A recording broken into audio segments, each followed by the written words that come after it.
শীতের রাত্রি। ঘন কুয়াশা আচ্ছন্ন করে রেখেছে লন্ডন শহরকে। কাজ শেষ করে বাড়ি ফিরছি। রাত্রি তখন বেশ গভীর। রাস্তার পর রাস্তা নিস্তব্ধ, জনমানবহীন। পোস্টের আলো ছাড়া কিছুই চোখে পড়ছে না দূর দূর পর্যন্ত। আশা করছি হয়তো একটা পুলিশ দেখা যাবে। ক্লান্ত আমি হেঁটে যাচ্ছি। এমন সময় চোখে পড়ল দুটি মূর্তি। একজন বেঁটে মতো লোক খুঁড়িয়ে খুঁড়িয়ে ছুটছে। উল্টো দিক থেকে ছুটে আসছে আনুমানিক বছর ৮-১০-এর একটি মেয়ে। দুজনে এসে রাস্তার মাঝখানে ধাক্কা খেল। আর তারপরেই ঘটল সেই ঘটনা। লোকটা নির্বিকারভাবে মেয়েটিকে পায়ের নিচে মারাতে লাগলো। মেয়েটি কাতরভাবে চিৎকার করছে বাঁচার জন্য। লোকটা মানুষ নয়, যেন এক অদম্য পশু। চেহারাও তার কুৎসিত। আমি দৌড়ে গিয়ে লোকটার শার্টের কলার চেপে ধরলাম। ইতিমধ্যে মেয়েটির চিৎকারে কয়েকজন লোক এসে জড়ো হয়েছে রাস্তায়। এদের মধ্যে মেয়েটির আত্মীয়রাও রয়েছে। লোকটি কিন্তু নির্বিকার। আমার দিকে একবার শীতল চোখে তাকালো সে। তার দৃষ্টি ভয়ানক।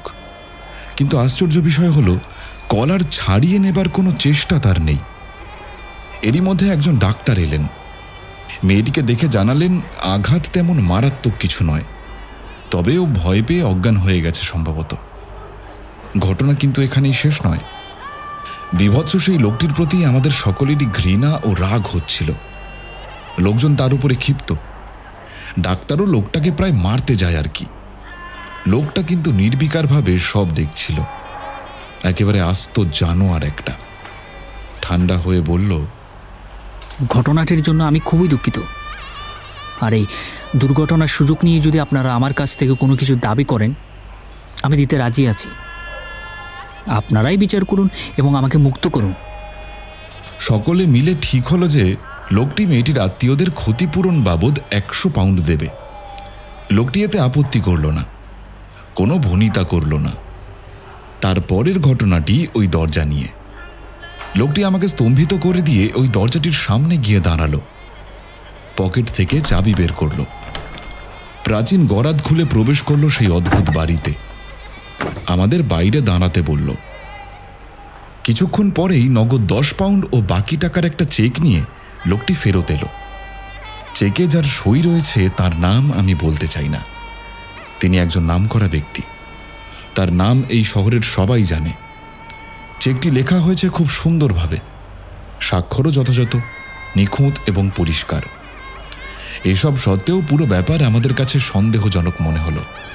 কারণ শেষ রাতে অন্যের বাড়িতে ঢুকে ১০০ পাউন্ডের একটা চেক সংগ্রহ করা যাতা ব্যাপার নয়। সেই ভাবলেশহীন অদ্ভুত লোকটাকে সে কথা বলতেই তিনি বললেন, কোনো অসুবিধে নেই। চেকটি জাল নয়, আসল। ব্যাংক না খোলা পর্যন্ত আমি আপনাদের সঙ্গে থাকতে পারি। লোকটি তখনও নিরুত্তাপ, নির্বিকার। এমন ভাব যেন কিছুই হয়নি। আমরা সবাই মিলে আমার বাড়িতেই বাকি রাতটুকু কাটিয়ে দিলাম। সকালে ব্যাংকে গেলাম। আমার সন্দেহ যে চেকটা জাল, কিন্তু আশ্চর্য, চেকটা ভাঙাতে কোনো সমস্যাই হলো না। চেকে কোনো ভেজাল নেই।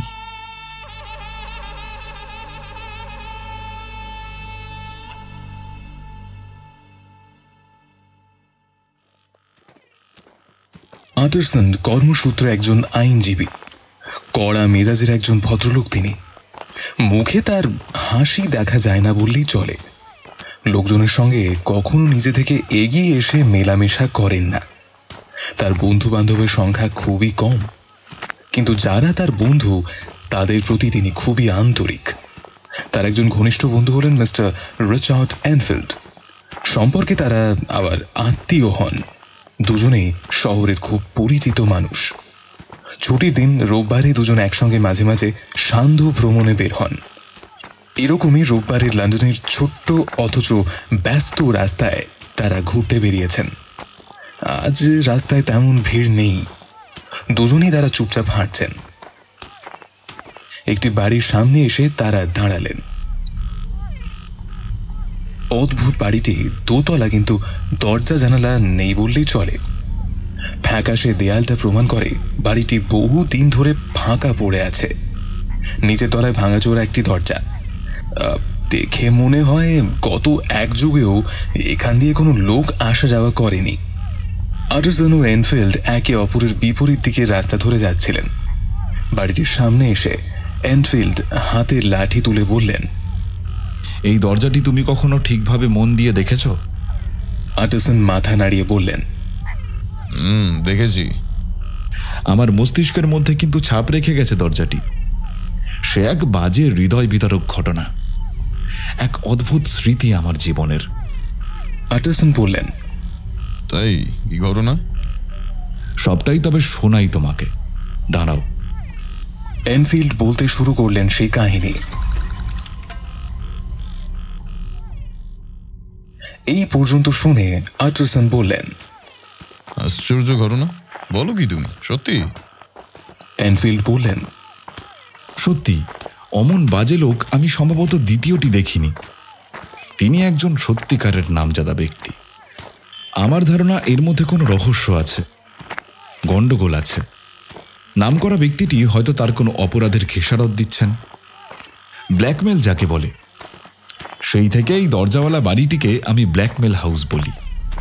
হাঁটতে হাঁটতে আটারসন জিজ্ঞেস করলেন, ওই বাড়িটি সম্পর্কে আর কিছু জানো কি? জানার আগ্রহও আমার নেই।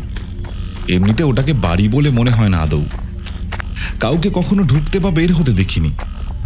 ওপরতলায় জানলা আছে, কিন্তু নিচের তলায় সেটাও নেই। মাঝে মাঝে রান্নাঘর থেকে ধোঁয়া বের হতে দেখি, অর্থাৎ লোকজন হয়তো থাকে। এই বাড়িটির কোথায় শুরু কোথায় শেষ কিছু নির্দিষ্ট করে বলতে পারি না। দুজনে এরপর চুপচাপ হাঁটতে লাগলেন বেশ কিছুক্ষণ। এনফিল্ড, আমি একটাই প্রশ্নের উত্তর জানতে চাই। বলো।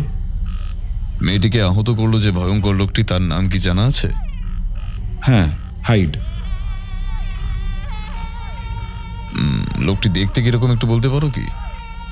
তাকে বর্ণনা করা সহজ না। তার আচার আচরণে অদ্ভুত ব্যাপার আছে।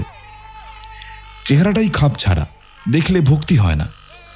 বাজে, ঘৃণা না করে উপায় নেই। কিন্তু কেন যে ঘৃণা হয় তাও সুস্পষ্ট করে বলতে পারবো না। শরীরটাও বিকৃত, অন্যদের চেয়ে একেবারেই অন্য। না ভাই, ওর চেহারার বর্ণনা দেওয়া আমার পক্ষে সম্ভব নয়। সেই চেহারাটা আমার চোখের সামনে এখনো স্পষ্ট। আবারও কিছুক্ষণ একসঙ্গে হাঁটলেন দুজনে। আটারসন হঠাৎ আবার জিজ্ঞাসা করলেন, তুমি কি নিশ্চিত যে লোকটার কাছে চাবি ছিল? অবশ্যই, 100%। বাড়ির মালিকের নাম আমি তোমাকে জিজ্ঞেস করিনি এনফিল্ড, কারণ আমি ভদ্রলোককে ভালো মতো চিনি। কিন্তু মিস্টার হাইডের যে ঘটনাটি তুমি বললে সেটি কিন্তু খুব আশ্চর্যের, তাই পুঙ্খানুপুঙ্খভাবে সব জানতে চাইছি আমি। এনফিল্ড বললেন, যা যা ঘটেছিল আমি তার একটুও বাড়িয়ে চাড়িয়ে বলিনি। লোকটার কাছে এখনো সম্ভবত চাবি আছে, কারণ কিছুদিন আগেও তাকে আমি দরজা খুলে বাড়িতে প্রবেশ করতে দেখেছি। আটারসন দীর্ঘশ্বাস ছেড়ে চুপ করে গেলেন। কি যেন ভাবছেন তিনি। তারপর সেই রহস্যময় ঘটনা নিয়ে তাদের মধ্যে আর কোনো বার্তা বিনিময় হলো না। শান্ত ভ্রমণ শেষে যে যার বাড়িতে ফিরে গেলেন। সেই রাত্রে আটারসন ফিরলেন খুব গম্ভীর ও চিন্তিতভাবে। তেমন কিছু খেতেও পারলেন না, কেমন একটা অস্বস্তি লাগছে। এমনিতে রোববারে অনেক রাত পর্যন্ত তিনি পড়াশোনা করেন। পাশের বাড়ির গির্জার ঘণ্টা শুনে ঘুমোতে যান বিছানায় গভীর রাতে। আজ খাওয়া দাওয়ার পাট চুকিয়ে তাড়াতাড়ি চলে এলেন চেম্বার রুমে। আলমারি খুলে একটা ফাইল বের করলেন। ফাইলের উপর লেখা আছে ডক্টর জেকিলের উইল। আটারসন উইলখানা বের করে খুব মন দিয়ে পড়তে শুরু করলেন। হেনরি জেকিলের মৃত্যু ঘটলে তার সমস্ত সম্পত্তি তার বন্ধু এবং শুভানুধ্যায়ী এডওয়ার্ড হাইড পাবেন। শুধু তাই নয়, যদি কোনো অজ্ঞাত কারণে জেকিল নিরুদ্দেশ হয়ে যান এবং 3 মাসের মধ্যে তার কোনো খবর না আসে, তাহলে হাইডই তার উত্তরাধিকারী হবেন। আটারসন এই উইলটা পছন্দ করেননি। উইলের শর্তগুলো তার কাছে অদ্ভুত মনে হয়েছে। ডক্টর জেকিল তার ক্লায়েন্ট শুধু নন, একজন ঘনিষ্ঠ বন্ধু বটে। বন্ধু কেন যে এরকম বিচিত্র উইল করেছেন আটারসনের কাছে তা বোধগম্য নয়। উইলটাকে পাত্তা দেননি বলেই মন দিয়ে পড়ে দেখেননি কোনোদিন। আজকেই প্রথম তিনি হাইডের কিছু অংশে পরিচয় পেলেন। এনফিল্ডের মুখে হাইডের বর্ণনা শুনে আরো চিন্তিত হলেন। ওয়েলের মধ্যে নিশ্চয়ই কোনো গভীর ষড়যন্ত্র লুকিয়ে আছে। ওয়েলটা আলমারিতে রাখতে রাখতে আটারসন ভাবলেন, মনে হয়েছিল একটা নিছক পাগলামি ছাড়া আর কিছু না, কিন্তু এখন মনে হচ্ছে ডক্টর জেকিল কি কোনো বিপদের জালে জড়িয়ে পড়েছেন অজান্তে। এই সব ভাবতে ভাবতে আলো অফ করে তিনি গায়ে কোট চাপালেন। ক্যাভেন্ডিশ স্কোয়ারে বন্ধু ল্যানিয়ানের সঙ্গে দেখা করবেন। ল্যানিয়ান তার এবং জেকিল দুজনেরই বন্ধু।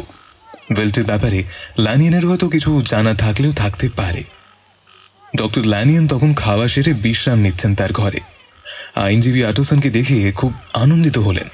তারা ছাত্র জীবনের পুরনো বন্ধু। পরস্পরের প্রতি তারা খুবই শ্রদ্ধাশীল এবং বন্ধুত্বপূর্ণ। একে অপরের সঙ্গও খুব পছন্দ করেন। টুকিটাকি আলাপ আলোচনার পর আটারসন আসল বিষয় পারলেন। তুমি আর আমি বোধহয় হেনরি জেকিলের সবচেয়ে পুরনো বন্ধু, তাই না? হ্যাঁ, তবে আজকাল তার সাথে দেখা হয় না। আশ্চর্য, তোমরা শুধু বন্ধুই নও, এক পেশার মানুষ, দুজনেই ডাক্তার, কিন্তু দেখা হয় না কেন? ডক্টর ল্যানিয়ান বললেন, সেটা ঠিক, কিন্তু গত 1 দশক ধরে জেকিলের সঙ্গে আমার যোগাযোগটা কমে এসেছে। ও একটু বেশি মাত্রায় কল্পনাপ্রবণ। শেষ দিকে ওর মাথায় গন্ডগোল দেখা দিতে শুরু করে। সে আজগুবি তথ্য নিয়ে বৈজ্ঞানিক যুক্তিতর্ক করত। এই ধরনের মাথা মুন্ডুহীন কথাবার্তা আমার সহ্য হতো না। পুরনো দিনের কথা মনে করে আমি যোগাযোগ করলেও ওর দেখা পাওয়া মুশকিল। যাক, তেমন কিছু নয়। আটারসন বুঝলেন দুই বন্ধুর হয়তো মতের গোলমাল রয়েছে, তাই সম্পর্ক খারাপ। ল্যানিয়ান কথা বলতে বলতে রাগে লাল হয়ে উঠেছিলেন। কিছুক্ষণ চুপ থাকার পরে আটারসন বললেন, আচ্ছা, হাইড নামের জেকিলের কোনো বন্ধুকে তুমি চেনো? হাইড? কই, কখনো তো এর নাম শুনিনি। এইটুকু তথ্য সংগ্রহ করেই আইনজীবী ফিরে এলেন তার বাড়িতে।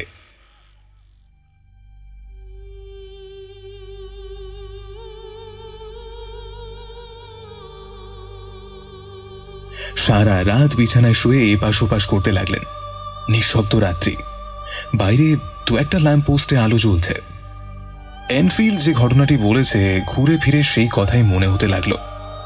একটা নির্জন অন্ধকার মাঠে মানুষরূপী একজন বিশালকায় শয়তান একটি মেয়েকে পায়ে দোলে দোলে যাচ্ছে। এইরকম একটা দুঃস্বপ্ন তিনি বারবার দেখতে লাগলেন।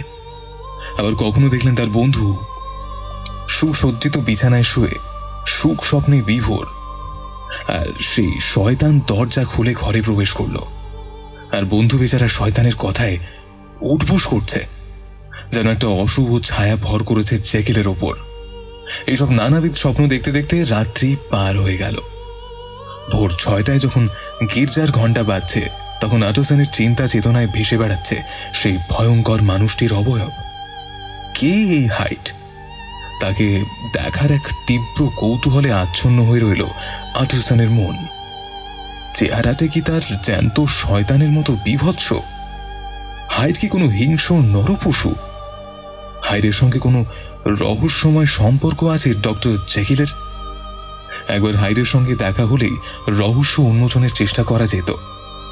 সদাশয় ডক্টর জেকিল কেন রহস্যময় একটি উইল তৈরি করলেন তার কারণও জানা যেত হয়তো। হাইড যেন তাড়া করে ফিরতে লাগলো আইনজীবী আটারসনকে। হাইডের সঙ্গে দেখা হতেই হবে, এরকম তীব্র আকাঙ্ক্ষায় জল জল করতে লাগলেন তিনি। সেই দিন থেকেই আটারসন সেই অদ্ভুত বাড়ির নড়বড়ে রহস্যময় দরজাটির দিকে সতর্ক দৃষ্টি রাখতে শুরু করলেন। দিনের ব্যস্ত সময় কিংবা রাতের নির্জন অবকাশে যখনই তিনি সময় পান, তখনই বাড়িটির আশেপাশে একবার ঘুরে আসেন। তীক্ষ্ণ সন্ধানী চোখে খুঁজে বেড়ান প্রত্যাশিত সেই চরিত্রকে। অবিরাম চেষ্টায় একদিন তিনি সফল হলেন।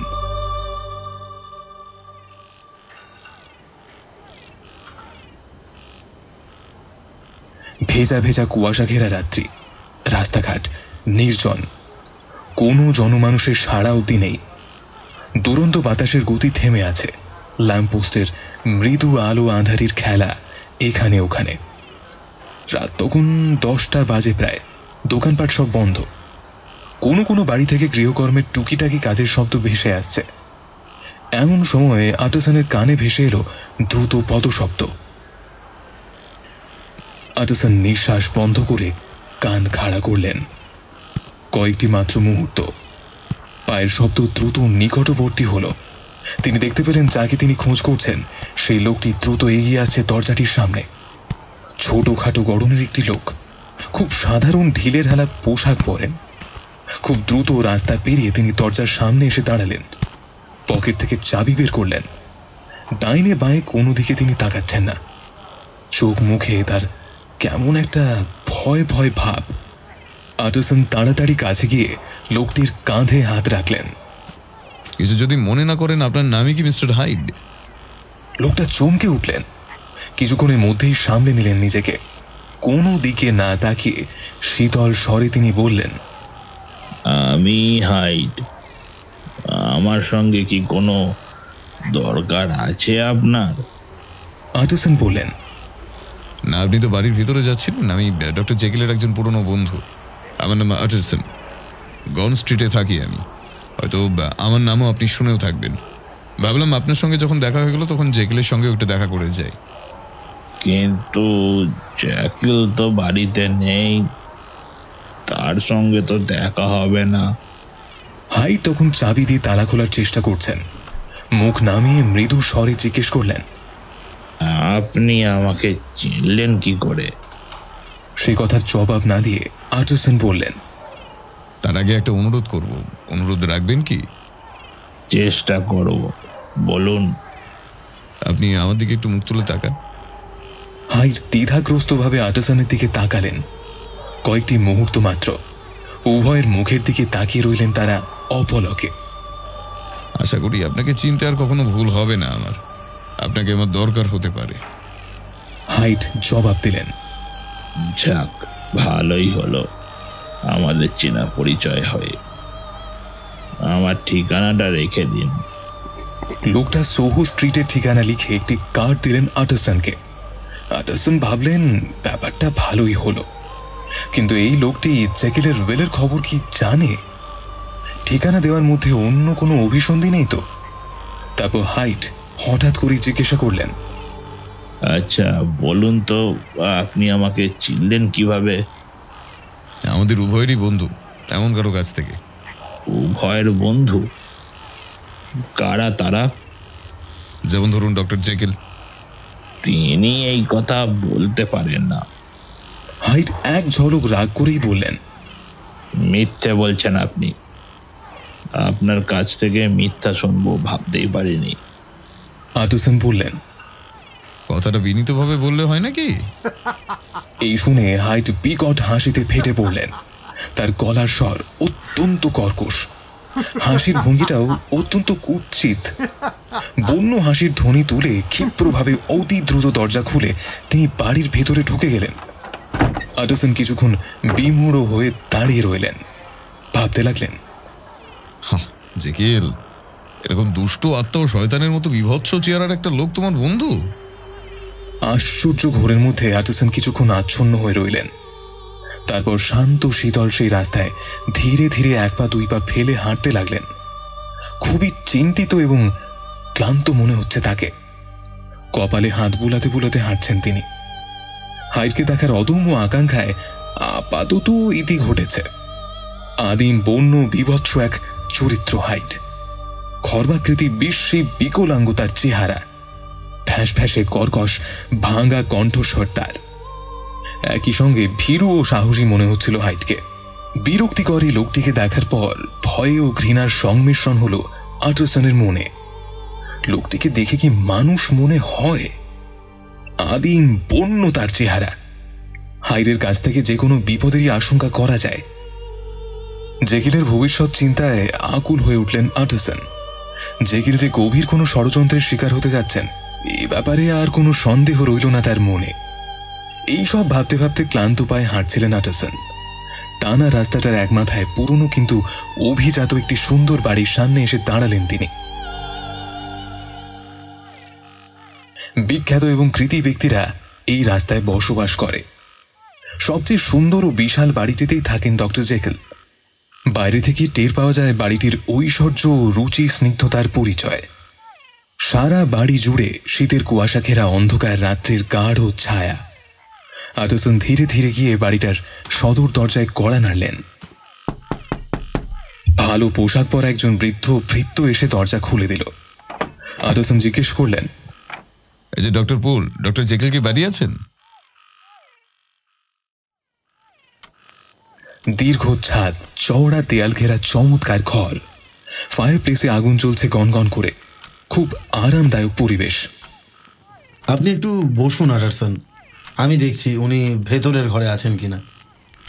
পুল চলে গেলে আটারসন একটু আরাম করে হাত পা ছড়িয়ে আগুনের সামনে বসলেন। তার বন্ধুর এই ঘরে তিনি বহুবার এসেছেন। উত্তাপে শরীরটা একটু ঝরঝরে হয়ে এলেই আটারসনের মনে পড়ল হাইডের সঙ্গে তার সাক্ষাৎকারের ঘটনা। হাইডের ভয়ঙ্কর আদিম চেহারাটা মনে পড়তেই আতঙ্কে ছেয়ে যায় তার সর্বশরীর। ফায়ার প্লেসের আগুনের শিখায় উজ্জ্বল আসবাবপত্রের একটি ছায়াবাজি তৈরি হচ্ছে ওপরের ছাদে। আটারসনের তাই দেখে মনে হলো যেন কোনো অজানা বিপদ আলো অন্ধকারের মধ্যে দিয়ে ছুটে আসছে তার দিকে। পুল ফিরে এলে আরামের আবেশ ভেঙে নড়ে চড়ে উঠলেন আটারসন। পুল জানালো ডক্টর জেকেল বাড়িতে নেই। আটারসন তখন বললেন, কিন্তু কিছুক্ষণ আগে যে মিস্টার হাইটকে বাড়ির পেছনের দিকে এই পুরনো দরজা দিয়ে জেকেলের গবেষণাগারে ঢুকতে দেখলাম। জেকেল বাড়িতে না থাকলেও হাইট কি এভাবে যাওয়া আসা করে, বিশেষ করে জেকেলের গোপন গবেষণাগারে? পুল বলল, হ্যাঁ স্যার, হাইট সাহেবের কাছেও একটা চাবি আছে, তিনি এভাবেই যাওয়া আসা করেন। ওই লোকটিকে তোমার মনিব খুব পছন্দ করেন বলে মনে হচ্ছে পুল। জি স্যার, আমাদের তিনি বলেছেন আমরা যেন তার কথা মান্য করে চলি, তাকেও যেন আমরা মনিবের মতোই সম্মান করি। কিন্তু মিস্টার হাইটকে কখনো আগে দেখেছি বলে তো মনে হয় না। না স্যার, তাকে দেখার কথাও না। তিনি তো এখানে থাকেনও না, খাওয়া দাওয়াও করেন না, বাড়ির এই দিকটাতে আসেনও না। বেশিরভাগ সময় তিনি গবেষণাগারের ছোট্ট দরজাটা ব্যবহার করেন, ওখানেই তার আনাগোনা। ঠিক আছে পুল, আজ তবে আসি। শুভরাত্রি স্যার। আটারসন চিন্তিতভাবে ভারী হৃদয় নিয়ে বাড়ির দিকে ফিরে চললেন। মনে মনে ভাবলেন ডক্টর জেকেল নিশ্চিন্তভাবে কোনো বিপদে পড়েছেন, একেবারে অতল খাদে। ডক্টর জেকেল যখন যুবক তখন খুব দুরন্ত ছিলেন। নিশ্চয়ই তখনকার কোনো পাপের প্রায়শ্চিত্ত হচ্ছে এখন। হয়তো হাইডেরও কোনো পাপ আছে, যে পাপের তুলনায় জেকেলের পাপ খুবই অল্প। অথচ এই হাইড লোকটা সম্পূর্ণভাবে যেন গ্রাস করে ফেলেছে জেকেলকে। অতীত স্মৃতি একবার রোমন্থন করার চেষ্টা করলেন আটারসন। না, ডক্টর জেকেলের জীবনে এমন কোনো ঘটনা ঘটতে পারে না যার জন্য তাকে খেসারত দিতে হতে পারে। সকলেই ডক্টর জেকেলের প্রশংসায় পঞ্চমুখ ছিলেন। তবে এই হাইডের উদয় হলো কোত্থেকে? হাইডের কথা মনে পড়তেই আটারসনের হৃদয়টা বিষাদে পূর্ণ হয়ে উঠল। হাইড যদি উইলের কথা জানতে পারে তবে হয়তো সর্বনাশ হতে পারে। বলা যায় না, লোকটা যেরকম বিভৎস পশুর মতো ভয়ঙ্কর ও বন্য, তাতে অর্থের লোভে নিশ্চিতভাবে জেকেলকে হত্যাও করতে পারে। জেকেল যদি আসল ব্যাপারটা খোলসা করত তবে হয়তো কিছু করা যেত। উইলের অদ্ভুত শর্তগুলোর কথা ভাবতে ভাবতে আটারসন টের পেলেন এক দুর্বোধ্য রহস্য। উইলটাকে আরো গোপনীয়ভাবে রাখতে হবে। এই উইলের কথা কেউ যেন টের না পায়। 15 দিনের মাথায় ডক্টর জেকেল তার সুখ্যাত নৈশভোজের আমন্ত্রণ জানালেন পুরনো 5-6 জন বন্ধুকে তার সেই প্রাসাদোপম বাড়িতে। প্রত্যেক অতিথি সমাজে গণ্যমান্য, মেধাবী ও সুপরিচিত। জেকেলের বাড়ি কোনো ভোজসভায় আটারসনের আমন্ত্রণ বাদ যায় না কখনোই। এবারও তার অন্যথা হয়নি। এরকম বহু ভোজসভায় আটারসন ইতিপূর্বে এসেছেন এবং খুব আনন্দ লাভ করেছেন। সকলে মিলে গল্পগুজব হাসি তামাশায় মাতিয়ে তোলেন সুন্দর পরিবেশটাকে। অভিজাত ড্রয়িং রুমটি ঝলমল করতে থাকে তখন। আইনজীবী আটারসন বরাবরই কথা কম বলেন, পেছনের সারিতে বসে আনন্দ উপভোগ করেন। খাওয়া দাওয়া শেষে আড্ডার পর অতিথিরা একে একে বিদায় নিল। ডক্টর জেকেল তখন আটারসনের সঙ্গে ড্রয়িং রুমের আগুনের ধারে বসলেন। জেকেলের বয়স প্রায় 50 বছর হবে। দীর্ঘদেহী, শক্ত সমর্থ গড়ন, আত্মবিশ্বাসী শান্ত সৌম্য চেহারা। আটারসনের সঙ্গে তার দীর্ঘদিনের বন্ধুত্ব। তার দৃষ্টিতে ফুটে উঠছে আটারসনের জন্য আন্তরিক শ্রদ্ধা ও ভালোবাসা। দুজনে কিছুক্ষণ চুপচাপ আগুনের উত্তাপ গ্রহণ করছেন তারা। আটারসনই প্রথম মৌনতা ভাঙলেন। তোমার সঙ্গে আমার কিছু কথা জরুরি রয়েছে জেকেল। বিশেষ করে তোমার সেই উইলটার কথা মনে আছে কি? লক্ষ্য করলে বোঝা যাবে যে জেকেল এই প্রসঙ্গটি পছন্দ করলেন না। চেহারায় তার বিরক্তির ছাপ। নিজেকে সামনে নিয়ে তিনি বললেন, বেচারা আটারসন, আমার মতো মক্কেল নিয়ে তুমি বিপদেই পড়েছ দেখছি। বন্ধু হিসাবে আমাকে তুমি গভীরভাবে ভালোবাসো, তাই বলেই বিব্রত হচ্ছ, সে আমি বুঝতে পারি। তোমার মতো ল্যানিয়নও আমাকে খুব ভালোবাসে। আমার বৈজ্ঞানিক মতামত নিয়ে সেও খুব বিচলিত হতো। তুমি তো জানো তার আবার শিক্ষার অহংকার রয়েছে। সে আমার মতামতকে গ্রাহ্যই করতে চায় না। আমি জানি ল্যানিয়ন খুব ভালো মানুষ এবং আমাকেও খুব ভালোবাসে, কিন্তু তার মতো অপমানজনক আঘাত আমাকে কেউ করেনি। তুমি খুব ভালো করেই জানো তোমার উইলে আমার কোনো আগ্রহ নেই, ডক্টর জেকেল। আটারসন অপ্রাসঙ্গিক বিষয় না গিয়ে সরাসরি আবার মূল প্রসঙ্গে ফিরে এলেন। উইলের কথা বলছো? হ্যাঁ, তাতে তোমার সায় নেই, এ কথা তুমি আগেও বলেছো আমাকে। আমি আবারও সেই কথাই বলতে চাই। ইদানিং তোমার এই হাইট সম্পর্কে কিছু কিছু বিষয় জানতে পেরেছি আমি। ডক্টর জেকেলের সৌম্য চেহারাটা হঠাৎ ম্লান হয়ে গেল। উজ্জ্বল চোখে নেমে এলো কালো ছায়া। এইসব বিষয়ে কোনো কথা শুনতে চাই না আমি। বোধহয় আগেও আমরা একদিন একমত হয়েছিলাম যে এই প্রসঙ্গে আলোচনা করব না। কিন্তু যা শুনেছি তা খুব ভয়ঙ্কর বলেই মনে হয়েছে। ডক্টর জেকেল তখন হতাশ কণ্ঠস্বরে এলোমেলোভাবে বললেন, তাতে কিছু বদলাবে না। আমার অবস্থাটা তুমি বুঝতে পারছো না। আমি খুবই যন্ত্রণাদায়ক পরিস্থিতিতে আছি। আমার পরিস্থিতি এখন রহস্যময়, অদ্ভুত, ঘোলাটে। কথা বলে এর কোনো মীমাংসা হবে না। জেকেল, তুমি আমাকে ভালো করেই চেনো, আমাকে তুমি বিশ্বাসও করতে পারো। সব যদি খুলে বলা যায় তবে হয়তো তোমাকেও সাহায্য করতে পারি আমরা। তোমাকে ধন্যবাদ আটারসন। তোমার মতো ভালো লোক হয় না, সে আমি বিশ্বাসও করি। তোমার প্রতি কৃতজ্ঞতার ভাষাও জানা নেই আমার। তোমার চেয়ে বেশি আর কাউকে আমি বিশ্বাস করি না। তুমি যত গুরুতর মনে করছো ব্যাপারটিকে, আসলে তত নয়। এর মধ্যে আমার বিপদেরও আশঙ্কা নেই। তুমি যখন জানতেই চাইছো, তখন এইটুকু বলতে পারি, যে কোনো মুহূর্তে আমি যদি ইচ্ছা করি, হাইডের হাত থেকে নিস্তার পাওয়া সম্ভব। মুছে যাবে তার অস্তিত্ব। সত্যি বলছি, তুমি বিশ্বাস করো। আমার মঙ্গল কামনার জন্য তোমাকে অসংখ্য ধন্যবাদ। শুধু একটু অনুরোধ আটারসন, ব্যাপারটা খুবই মামুলি, নিতান্তই আমার ব্যক্তিগত ব্যাপার। আমি চাই না যে ব্যাপারটি নিয়ে খুব বেশি ঘাটাঘাটি হোক। আটারসন আর কিছু বললেন না। গনগনে আগুনের দিকে অপলকে তাকিয়ে রইলেন। ঠিক আছে, আমি সন্দেহমুক্ত। তুমি যে ভালো আছো সেটাই নিশ্চিন্তি। এই বলে আটারসন পা বাড়ালেন। ডক্টর জেকেল উঠে দাঁড়িয়ে পথ আটকালেন। কাতর স্বরে বললেন, তুমি যখন জানতেই চাইছো, তখন দু একটা কথা না বললেই নয়। হাইডের ব্যাপারে আমার কৌতূহলের শেষ নেই। এ বিষয়ে আমার স্বার্থও আছে। আমি জানি তোমার সঙ্গে হাইডের দেখা হয়েছিল। সেই এ কথা আমাকে বলেছে। সে বোধহয় তোমার সঙ্গে খারাপ ব্যবহার করেছে। হাইডের ব্যাপারে আমার অপরিসীম আগ্রহ। আটারসন, তোমার কাছে একটাই অনুরোধ, আমি যদি না থাকি তবে হাইডের স্বার্থ তুমি দেখবে, তাকে সাহায্য করবে। কথা দাও, তুমি অঙ্গীকার করো, আমার অবর্তমানে হাইডকে তুমি তার পাওনা আদায় করে দেবে। তোমাকে যদি সব খুলে বলতে পারতাম, আমি নিশ্চিত তুমি আর আপত্তি করতে না। আমার অবর্তমানে তুমি হাইডকে সাহায্য করবে। যদি প্রতিশ্রুতি দাও তবে আমার মন থেকে ভারী একটা পাথর নামবে। আটারসন জানালেন, দেখো, তাকে পছন্দ করবো এমন কথা তো দিতে পারি না।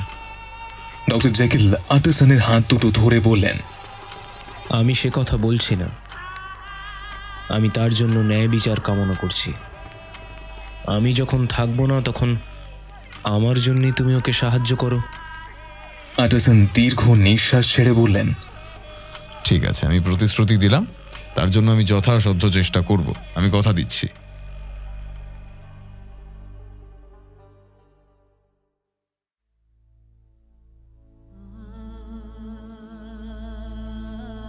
প্রায় 1 বছর পরের কথা, অক্টোবর মাসের মাঝামাঝি ভয়ঙ্কর, নিষ্ঠুর, নৃশংসতম এক হত্যাকাণ্ডের খবর শুনে লন্ডনের অধিবাসীরা বিস্ময়ে বিমূঢ় হয়ে গেল।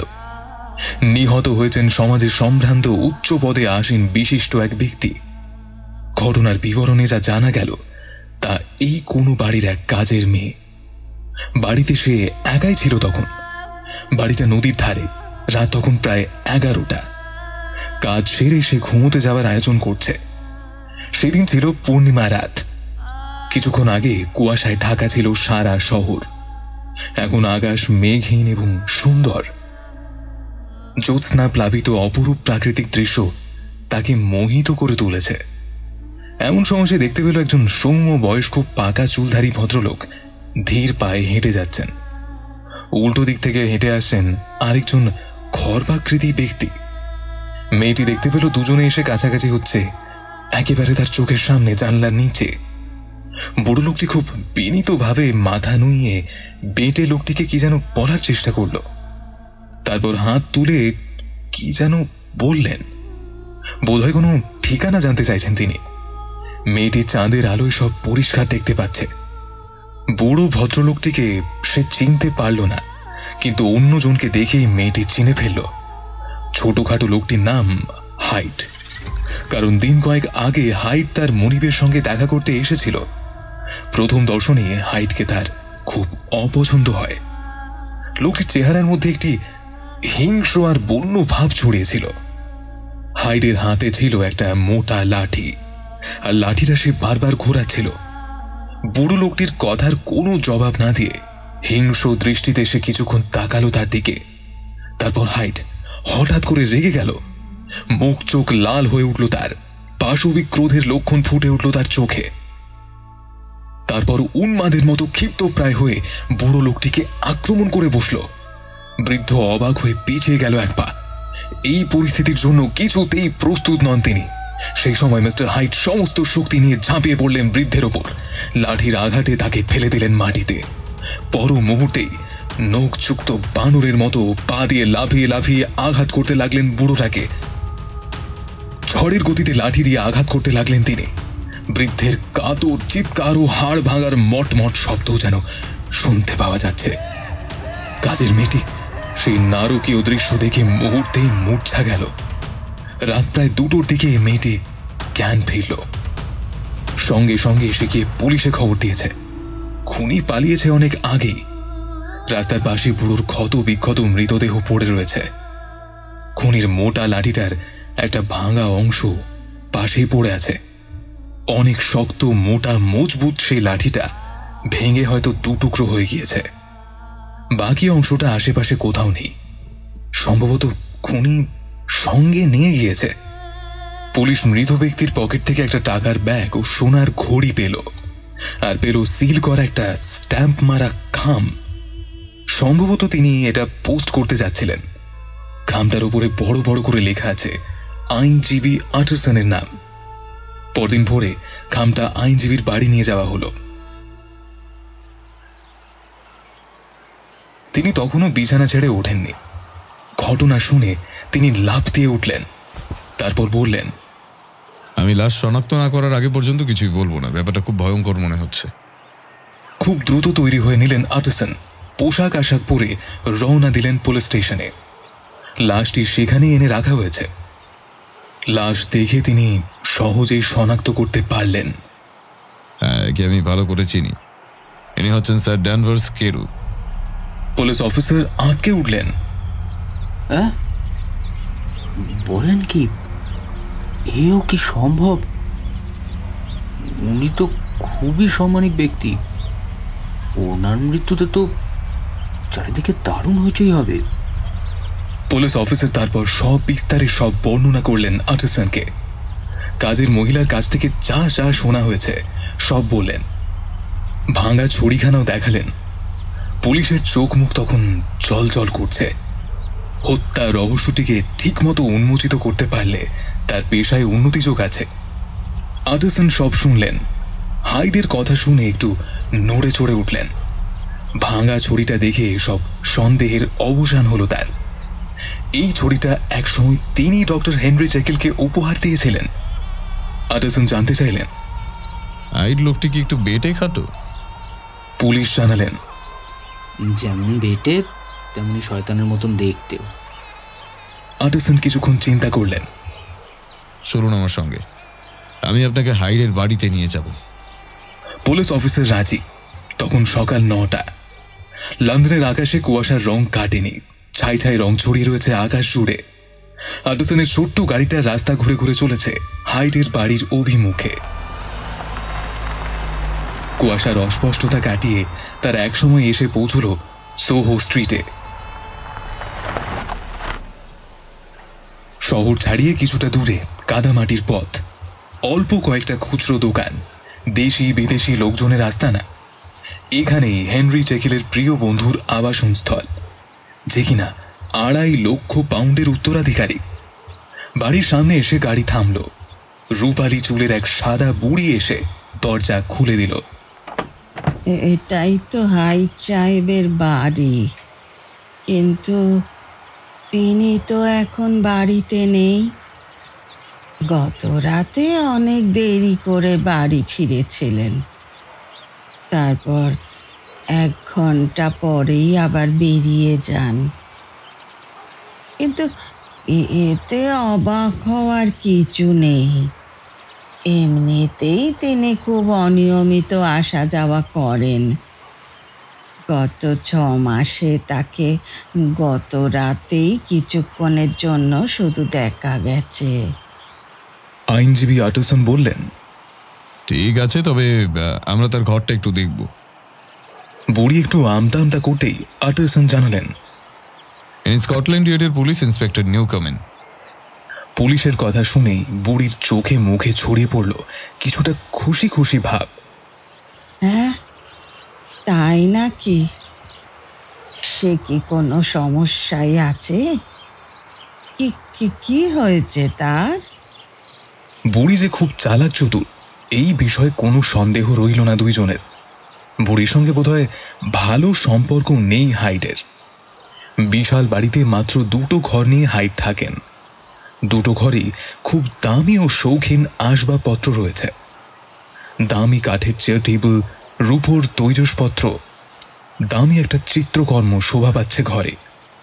আটারসন ভাবলেন ছবিটা নিশ্চয়ই হেনরি জেকেল কিনে উপহার দিয়েছেন, কারণ তিনি চিত্রকলার বিশেষ অনুরাগী। মেঝেতে বিছানো কার্পেটটাও খুব মূল্যবান ও কারুকার্যময়। কিন্তু ঘরটা কেউ যেন এলোমেলো করে রেখে গিয়েছে কিছুক্ষণ আগে। জামা কাপড়গুলো সব মেঝেতে ছড়ানো ছিটানো, শার্টের পকেটগুলো উল্টানো, ড্রয়ে টেনে বার করা হয়েছে, আর প্রচুর কাগজপত্র পোড়ানো হয়েছে। ছাই উড়ে বেড়াচ্ছে এদিক ওদিক। ছাইয়ের গাদা থেকে ইন্সপেক্টর একটা অর্ধেক পোড়া চেক বই পেলেন। দরজার পাশে ভাঙা ছড়িখানার বাকি অর্ধেকটাও তিনি পেয়ে গেলেন। ইন্সপেক্টর খুব খুশি হলেন। হত্যাকাণ্ডের মোটিভ তার হাতের মুঠোয়। ব্যাংকে খবর নিয়ে জানা গেল সেখানে হাইটের নামে বেশ কয়েক হাজার পাউন্ড জমা আছে। আটারসনকে তিনি বললেন, খুনি এখন আমার হাতে। খুন করার পর সে নিশ্চয়ই উদ্ভ্রান্ত হয়ে গেছে, নইলে ভাঙা ছড়িখানা এইভাবে পড়ে থাকতো না, অথবা চেক বইও পড়াতো না। বাইরে টাকাই তো মানুষের জীবনের সব। এখন ব্যাংকে বসে খুনির জন্য অপেক্ষা করতে হবে, আর খুনিকে ধরিয়ে দেবার জন্য হ্যান্ডবিল ছাপতে হবে। কিন্তু হ্যান্ডবিলে কি লেখা হবে সেটা বের করা খুব কঠিন হলো, কারণ হাইডকে শনাক্ত করতে পারে এমন লোকের সংখ্যা খুবই কম। এমনকি তার বাড়ির কাজের লোকও তাকে দেখেছে মাত্র 12 কয়েক। তার পরিবারেরও কোনো খোঁজ খবর জানা নেই, তার কোনো ছবিও নেই। তাকে যারা দেখেছে তাদের বর্ণনাও এক একজনের এক এক রকম। শুধু একটি জায়গায় সকলে একমত, অবর্ণনীয় দুঃসহ শারীরিক বিকৃতি রয়েছে নাকি লোকটার।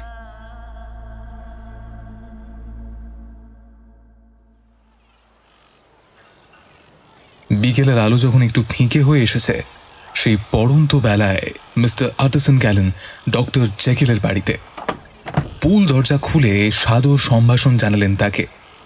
রান্নাঘর পেরিয়ে উঠোন পেরিয়ে তাকে নিয়ে গেল বাগানের পাশে একটা দালানে, একটা বাড়ির পেছন দিকে। এই দালানি ডক্টর জেকিলের ল্যাবরেটরি রুম। বিখ্যাত এক সার্জনের কাছ থেকে তিনি এই বাড়িটা কিনেছিলেন। সেই সার্জনের প্রয়োজনীয় রাসায়নিক পদার্থ ও অপারেশনের যন্ত্রপাতি এখানেই রয়েছে। বাগানের শেষ প্রান্তে রুমটা। আইনজীবী আটারসন এই প্রথম বন্ধুর বাড়ির এই অংশে প্রবেশ করলেন।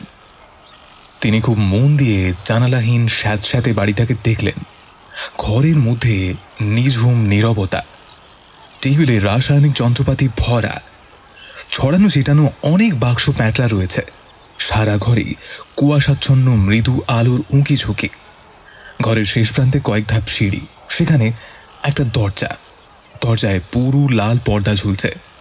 সেই দরজা বেরোতেই মিস্টার আটারসন ডাক্তারের সাক্ষাৎ পেলেন।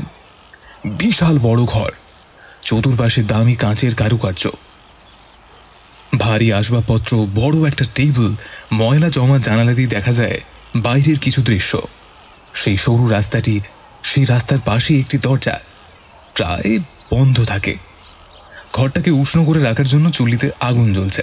চিমনি ঢাকাই বাতিদানে নরম আলোর খেলা। তার পাশেই বসে আছেন ডক্টর জেকিল। দেখে তাকে মারাত্মক অসুস্থ মনে হচ্ছে। বন্ধুকে দেখে তিনি উঠে দাঁড়াতে পারলেন না।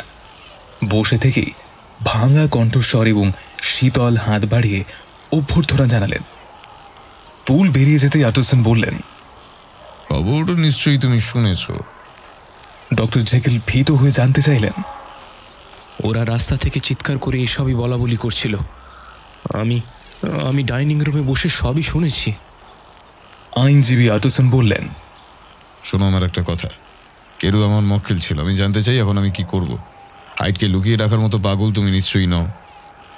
আটারসন,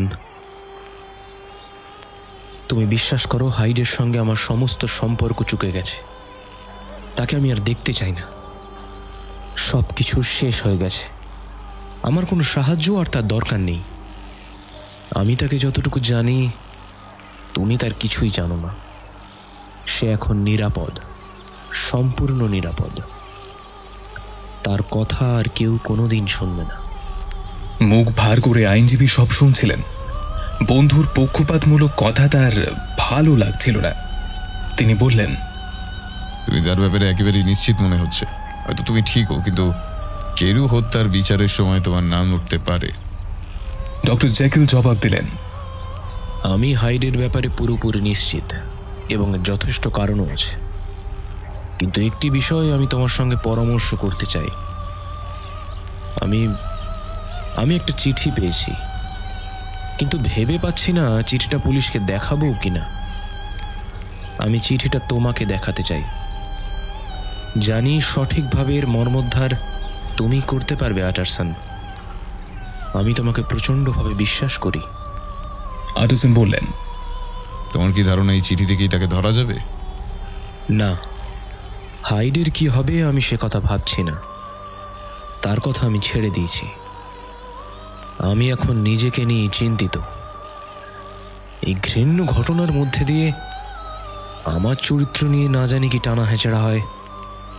বন্ধুর স্বার্থপরতার কথা শুনে আটারসন কিছুটা অবাক হলেন, স্বস্তিও পেলেন খানিকটা। বেখাপ্পা খাড়া খাড়া হস্তাক্ষরে চিঠিটা লেখা। নিচে স্বাক্ষর দেওয়া আছে এডওয়ার্ড হাইড। চিঠিটি লেখা হয়েছে উপকারী পৃষ্ঠপোষক ডক্টর জেকিলকে, যার অবদান তিনি কৃতজ্ঞ চিত্তে স্মরণ করেন। কিন্তু এখন থেকে তার নিরাপত্তার জন্য ডক্টর জেকিলকে আর কষ্ট স্বীকার করতে হবে না, কারণ নিজের নিরাপত্তার উপায় এখন থেকে তিনি নিজেই খুঁজে বার করবেন। চিঠিটা পড়ে আইনজীবী আটারসনের ভালোই লাগলো। মনের মধ্যে দানা বেঁধে ওঠা কিছু সন্দেহ যে অমূলক ছিল, এই ভেবে তিনি আশ্বস্ত হলেন। জিজ্ঞেস করলেন, চিঠির গানটা কই? ডাক্তারের চেহারায় একটা মলিন ভাব ছড়িয়ে পড়ল, যেন এক্ষুনি তার চেতনা লুপ্ত হয়ে যাবে।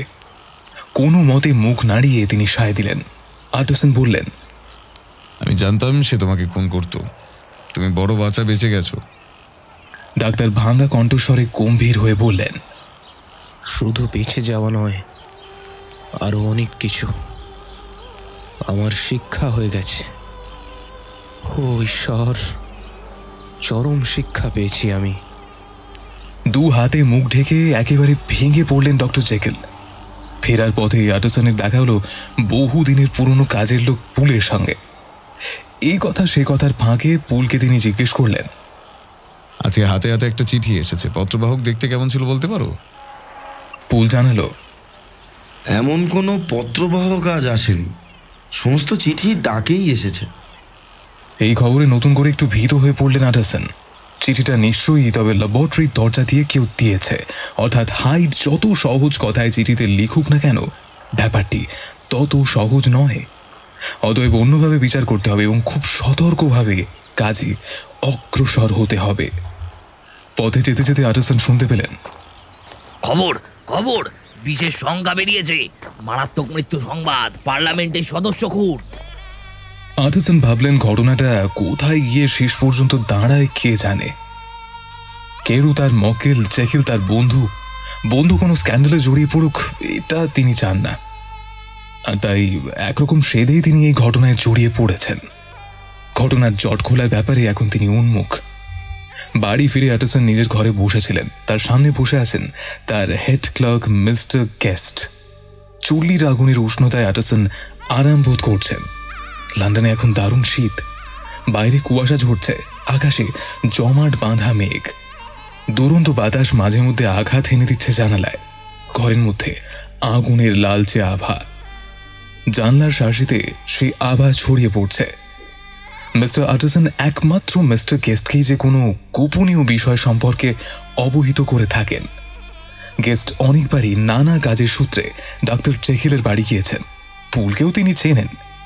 সে বাড়ির সঙ্গে হাইডের ঘনিষ্ঠতার খবর সম্পর্কেও তিনি হয়তো ওয়াকিবহাল। হয়তো তাকে চিঠিটা দেখালে এই রহস্যের কোনো চট উন্মোচিত হতে পারে। গেস্ট নিজেও একজন হাতের লেখার বিশেষজ্ঞ। হাতের লেখা দেখে সে মানুষের চারিত্রিক বৈশিষ্ট্য বলে দিতে পারে। হাতের লেখা দেখে কিংবা চিঠিটার বিষয়বস্তু পড়ে গেস্ট নিশ্চয়ই কোনো না কোনো মন্তব্য করবেন। এর থেকে হয়তো ভবিষ্যৎ কর্মপন্থা ঠিক করে নেওয়া যেতে পারে। আটারসন বললেন, স্যার, ডেনভার কেরুর মৃত্যু সংবাদটি খুবই করুণ, মর্মান্তিক এবং দুঃখজনক। হ্যাঁ স্যার, জনমনেও ব্যাপারটি আলোচনার বিষয় হয়ে দাঁড়িয়েছে। যে তাকে হত্যা করেছে সে নিশ্চয়ই পাগল ছিল। এ বিষয়ে আমি তোমার মতামত জানতে চাই। আমার কাছে খুনির হাতের লেখা একটা চিঠি আছে, সেটা আমি তোমাকে দেখাতে চাই। অবশ্য এই কথা কাউকে বলো না, কারণ আমি নিজেই জানি না আমি কি করব। তবে তুমি এটাকে খুনির ছোট্ট একটা ক্লু হিসেবে ধরতে পারো। কথা শুনে গেস্টের চোখ দুটো জল জল করে উঠল। সে ঝাঁপিয়ে পড়ল চিঠিটার ওপর এবং গভীর মনোযোগ দিয়ে চিঠিটা পর্যবেক্ষণ করতে লাগলো। তারপর বলল, না স্যার, খুনি পাগল নয়, তবে তার হাতের লেখাটা একটু অন্য ধরনের। লেখাটা যে অন্য ধরনের, এ ব্যাপারে আমাদের কোনো কারো দ্বিমত নেই। টিপ্পনি কাটলেন আইনজীবী। ঠিক সেই মুহূর্তে কাজের ছেলেটা একটা চিরকুট নিয়ে প্রবেশ করলো। চিরকুটটা চোখের সামনে মেলে ধরলেন আটারসন। গেস্ট হাতের লেখার ধাঁচটা দূর থেকে দেখেই বললেন, ওটা কি ডক্টর জেকিলের চিঠি স্যার? হাতের লেখাটা কেমন যেন চেনা চেনা ঠেকছে। ব্যক্তিগত জরুরি কোনো কিছু লিখেছেন নাকি উনি? না না, তেমন কিছু নয়, ডিনারের আমন্ত্রণ। কেন, চিঠিটা কি তুমি দেখতে চাও? হেড ক্লার্ক গেস্ট চিরকুটটা হাতে নিলেন। দুটো হাতের লেখায় তিনি তারপর গভীর মনোনিবেশ দিয়ে মিলিয়ে মিলিয়ে দেখলেন। কিছুক্ষণ পরে দুটো চিঠি আটারসনের হাতে ফেরত দিয়ে বললেন, ভারী আশ্চর্য হাতের লেখা। একটু থেমে আটারসন ধীর স্বরে জিজ্ঞেস করলেন, দুটোর মধ্যে মিলিয়ে তুমি কি পেলে গেস্ট? দুটো লেখার মধ্যেই আশ্চর্য রকমের মিল রয়েছে স্যার। দুটো হাতের লেখাই প্রায় একরকম, একটা খাড়া খাড়া, অন্যটা ঈষৎ হেলানো। ওই আশ্চর্যের ব্যাপার। হ্যাঁ, আশ্চর্যই। আপনিও মিলিয়ে দেখলে সেটা বুঝতে পারবেন। এই চিঠির কথা কিন্তু কাউকে বলা উচিত হবে না, বুঝলে? না স্যার, সেটা বুঝতে পেরেছি। মিস্টার গেস্ট চলে যাওয়ার পরে রাত্রে আটারসন অনেক কিছু ভাবলেন। যত্ন করে চিঠিটা সিন্ধুকে ভরে রাখলেন। যথা সময়ে চিঠিটা খুব কাজে লাগতে পারে। আন্ডারসন ভাবতে লাগলেন, অবাক ব্যাপার, ডক্টর জেকেল কি তবে একজন খুনির লেখা জাল করে ফাঁকি দিতে চাইল? তার শিরায় শিরায় প্রবাহিত সমস্ত রক্ত যেন শীতল হয়ে আসতে লাগলো, কিন্তু রহস্যের কোনো কুল কিনারা পাওয়া গেল না। দিন কেটে যায়। পুলিশ স্যার ডেনভার্স কেরুর হত্যাকারীকে গ্রেফতারের জন্য হাজার হাজার পাউন্ড পুরস্কার ঘোষণা করল, কিন্তু হাইডের কোনো খোঁজ খবর পাওয়া গেল না। কেউই তার সন্ধান দিতে পারল না, যেন তার অস্তিত্বই কোনো কালে ছিল না। পুলিশি সন্ধানের ফলে হাইডের অনেক নিষ্ঠুর কার্যকলাপের কাহিনী উন্মোচিত হল।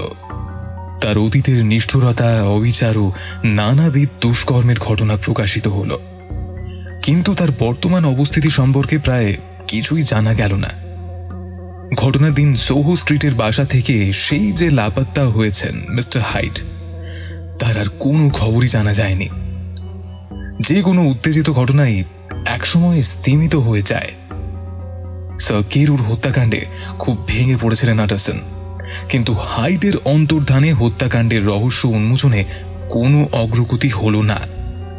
ডক্টর জেকেল হাইডের কবল থেকে মুক্তি পেয়ে আগের মতোই সুস্থ ও স্বাভাবিক জীবনযাপনে ফিরে গেলেন।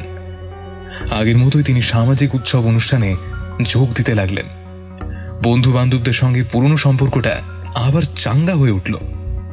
তার চোখে মুখে রোগাক্রান্ত নৈরাশ্যের ভাব মুছে গিয়ে পুরনো উজ্জ্বল দ্যুতি ফিরে এলো। আত্মীয় স্বজন বন্ধু বান্ধবকে নিয়ে বাড়িতে নিয়মিত নৈশভোজের ব্যবস্থা করতে লাগলেন। বুক থেকে যেন তার বড় একটা পাথর নেমে গিয়েছে। অনেকদিন বাদে তিনিও বন্ধু বান্ধবদের বাড়িতে যাওয়া আসা শুরু করলেন। বহুদিন পর যেন তিনি মুক্ত বাতাসে নিঃশ্বাস নিতে পারছেন। কাজকর্মে ব্যস্ত হয়ে পড়লেন তিনি।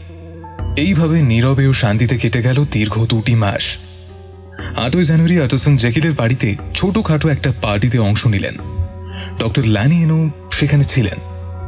প্রত্যেকের আচার আচরণই যেন ফিরে এলো পুরনো সেই দিনের কথা। পুরনো 3 বন্ধুর যেন পুনর্মিলনে উৎসব হলো। কিন্তু 2 দিন বাদেই সবকিছু বদলে গেল। পরপর 2 দিন 12 এবং 14 জানুয়ারি আন্ডারসন গেলেন ডক্টর জেকেলের বাড়ি। বন্ধুর সঙ্গে তাকে দেখা করতে দেওয়া হয় না। মাত্র কয়েকদিন আগে আনন্দের যে বন্যা ডেকেছিল তা যেন নিমেষেই উবে গেল।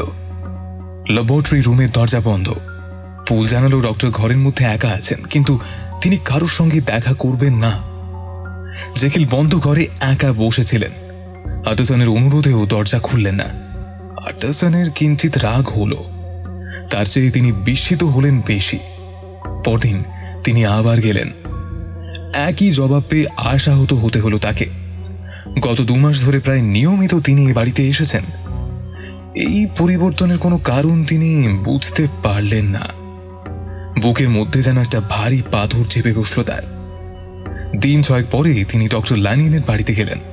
পুরনো বন্ধুর কাছে কোনো খবর পাওয়া যায় কিনা সেটা দেখা যাক। তার বাড়িতে প্রবেশাধিকারে কোনো বাধা নেই, কিন্তু ল্যানিয়েনের দুর্দশাগ্রস্ত চেহারা দেখে তিনি বড়ই অবাক হলেন। রক্তহীন ফ্যাকাশে মুখ, ক্রমাগত রাত্রি জাগরণের কালো ছাপ তার চেহারায়। কেউ যেন তার নামে মৃত্যু পরোয়ানা লিখে গিয়েছে। এরকমই আসন্ন মৃত্যুর চিহ্ন চোখে মুখে। উজ্জ্বল মানুষটি নেতিয়ে পড়েছেন, চামড়া ঝুলে পড়েছে। তিনি যেন অনেক বুড়ো হয়ে গিয়েছেন। শুধু শরীরেই পরিবর্তন ঘটেনি, মানসিকভাবেও তিনি বিপর্যস্ত হয়ে পড়েছেন। চোখে মুখে যেন তার বিভীষিকার ছায়া। আন্ডারসন ভাবলেন, একে কি মৃত্যু ভয় বলে? ল্যানিয়েন নিজে একজন ডাক্তার, হয়তো বুঝতে পেরেছেন মৃত্যু তার নিকটবর্তী। তাই কি ভেঙে পড়েছেন করুণ হতাশায়? আন্ডারসন উদ্বেগ আকুল হয়ে জানতে চাইলেন, কি ব্যাপার ভাই, কি হয়েছে? গভীর হতাশায় ভেঙে পড়ল ল্যানিয়েনের কণ্ঠস্বর। জীবনে একটা দারুণ আঘাত পেয়েছি। এই ধাক্কা আমি সামলে উঠতে পারবো না। এখন শুধু দিন গণনার পালা। হয়তো সপ্তাহখানেকের মধ্যেই আমি শেষ হয়ে যাব। কথা বলতে বলতে ল্যানিয়েনের মুখের আদল বদলে গেল। আন্ডারসন বললেন, ডক্টর জেকেল অসুস্থ, তার সঙ্গে কি এর মধ্যে তোমার কোনো দেখা সাক্ষাৎ হয়েছে? উত্তেজনায় হাত পা কাঁপতে লাগলো ল্যানিয়েনের। একটা শীর্ণ কম্পিত হাত তুলে তিনি বললেন, আমার সামনে আর জেকিলের নাম উচ্চারণ করো না, আমি তার কথা শুনতে চাই না। তারপর টেনে টেনে ধীর স্বরে তিনি বললেন, আমার চোখে জেকিল এখন মৃত, ওর কথা দয়া করে আমাকে বলো না। ঠিক আছে ঠিক আছে, কিন্তু আমি কি তোমাকে কোনোই সাহায্য করতে পারি না? আমরা তিনজনেই বহুদিনের পুরনো বন্ধু, নতুন করে বন্ধু তৈরি করার বয়সও আমাদের নেই। কিন্তু আর কিছুই করার নেই, তার চেয়ে বরং জেকিলকেই জিজ্ঞেস করো। ল্যানিয়ান ক্ষিপ্ত হয়ে জবাব দিল, সে তো আমার সঙ্গে দেখা করতেই চায় না। এতে অবাক হবার কিছু নেই পাটারসন, আমার মৃত্যুর পর হয়তো তুমি সব জানতে পারবে, আমি তোমাকে কিছুই বলতে পারবো না, কোনটা ঠিক আর কোনটা ভুল। আমার পাশে বসে তুমি অন্য কথা বলো, ওই প্রসঙ্গ উত্থাপন করো না, আমি জেকিলের প্রসঙ্গ সহ্য করতে পারি না। সেই রাত্রে বাড়িতে ফিরে আটারসন ডক্টর জেকিলকে অভিযোগ করে একটি চিঠি লিখলেন। চিঠিতে তার প্রতি ল্যানিয়ানের তীব্র ঘৃণা ও রাগের কথা উল্লেখ করলেন। কেন সে বন্ধ ঘরে নিজেকে অমন করে আটকে রেখেছে, কেনই বা সে তার সঙ্গে দেখা করতে আগ্রহী নয়, চিঠিতে সবিস্তারে এসব জানতে চাইলেন আটারসন। পরদিন সে চিঠির জবাব এলো, খুবই করুণ ভাষায় লেখা দীর্ঘ একটা চিঠি, মাঝে মাঝে রহস্যময় কিছু বাক্য যার অর্থ সম্পূর্ণ পরিষ্কার নয়। ল্যানিয়ানের সঙ্গে বিচ্ছেদের কোনো মীমাংসা সম্ভব নয়। আমি আমার পুরনো বন্ধুকে কোনো দোষ দিচ্ছি না, তার কোনো অপরাধ নেই, তার সঙ্গে আমার সমস্ত সম্পর্ক চুকে গেছে। তার সঙ্গে দেখা না হওয়াটাই আশাব্যঞ্জক। এখন থেকে আমি নীরবে নিভৃতে একাকী জীবনযাপন করতে চাই। এতে তুমি বিস্মিত হইও না। তোমার জন্য যদি আমার দরজা বন্ধও থাকে, তবু তুমি আমার বন্ধুত্বে অবিশ্বাস করো না। আমার অন্ধকার পথে তুমি আমাকে একাকী চলতে দাও। আমি নিজের ওপর ভয়ানক শাস্তি ও বিপদ ডেকে এনেছি। আমার পাপের কোনো শেষ নেই, এই পাপের শাস্তি আমাকেই বহন করতে হবে। এই পৃথিবীতেই সেই পাপের প্রায়শ্চিত্ত করতে হচ্ছে আমাকে। হয়তো এটাই আমার ললাট লিখন। আটারসন, আমার একাকিত্বে বাধা সৃষ্টি না করে তুমি আমার পাপের বোঝা কিছুটা কমাতে পারো। চিঠি পড়ে আটারসন বিস্ময়ে হতবাক হয়ে গেলেন। হাইডের বীভৎস প্রভাব কেটে যাওয়ার পর জেকিল সুস্থ স্বাভাবিক পুরনো দিনগুলো ফিরে পেয়েছিলেন। সপ্তাহ খানিক আগেও বন্ধু বান্ধবদের সঙ্গে তিনি আমোদ প্রমোদে মেতে উঠেছিলেন। আনন্দ উচ্ছল হাসি খুশি সম্মানিত মানুষের মতোই জীবনযাপন শুরু করেছিলেন। হঠাৎ কি এমন ঘটে গেল যে বন্ধু বান্ধব আরাম আয়েশ সব পরিত্যাগ করে জীবনের প্রতি অসীম নৈরাশ্য নিয়ে একা হয়ে পড়লেন। এত দ্রুত পরিবর্তন তো মস্তিষ্ক বিকৃতির লক্ষণ। ল্যানিয়ানের কথাবার্তা ও আচরণ থেকে সন্দেহ হচ্ছে ব্যাপারটি খুব সাধারণ নয়, এর মধ্যে গভীর কোনো রহস্য লুকিয়ে আছে। এক সপ্তাহের মধ্যেই ল্যানিয়ান বিছানায় শায়িত হয়ে পড়লেন। পক্ষকালের মধ্যে তার মৃত্যু ঘটল। মৃতদেহ সৎকার করে ঘরে ফিরে এলেন আটারসন। মনটা আজ তার বিষণ্ণ, কেমন ফাঁকা ফাঁকা বোধ করতে লাগলেন। অফিস রুমে এসে ড্রয়ার টেনে তিনি একটা লম্বা খাম বের করলেন। যথারীতি খামটা শিলমোহর করা এবং সেই খামের উপর লেখা একান্ত গোপনীয়, শুধু আটারসনের জন্য। আমার মৃত্যুর পরেই এই খাম খোলা হবে। যদি আগে আটারসনের মৃত্যু হয় তবে খামটি যেন পুড়িয়ে নষ্ট করে ফেলা হয়। এই লেখা পড়ে আইনজীবী আটারসন খুব চিন্তিত হলেন। এক বন্ধুকে আজ মাটির নিচে রেখে এসেছি, আরেক বন্ধুকেও কি আজ হারাতে হবে? ভয় কাটিয়ে নিঃসংকোচিত্তে আটারসন খামটি খুললেন। ভেতরে সিল করা আরেকটি চিঠি, তার উপরে লেখা ডক্টর জেকিলের মৃত্যু অথবা অন্তর্ধানের পরেই যেন এই খামটা খোলা হয়। আটারসন নিজেই যেন নিজের চোখে বিশ্বাস করতে পারছেন না। আবার সেই অন্তর্ধানের কথা। জেকিলকে ফেরত দেওয়া উইলের মধ্যেও লেখা ছিল এই অন্তর্ধানের প্রসঙ্গ। উইলে অন্তর্ধানের রহস্যটা একেবারে পরিষ্কার। হাইড হয়তো সেই উইলটি জোর করে লিখিয়েছিল। সেটা তো ছিল হাইডের একটা কুৎসিত চক্রান্ত। কিন্তু ল্যানিয়েন অন্তর্ধানের কথা লিখলেন কেন? অন্তর্ধান বলতে তিনি কি বোঝাতে চাচ্ছেন? এক প্রবল কৌতূহল তাড়া করতে লাগলো আটারসনকে। খামের ভেতর কি লেখা আছে তা জানার আকাঙ্ক্ষায় ব্যাকুল হয়ে উঠলেন তিনি।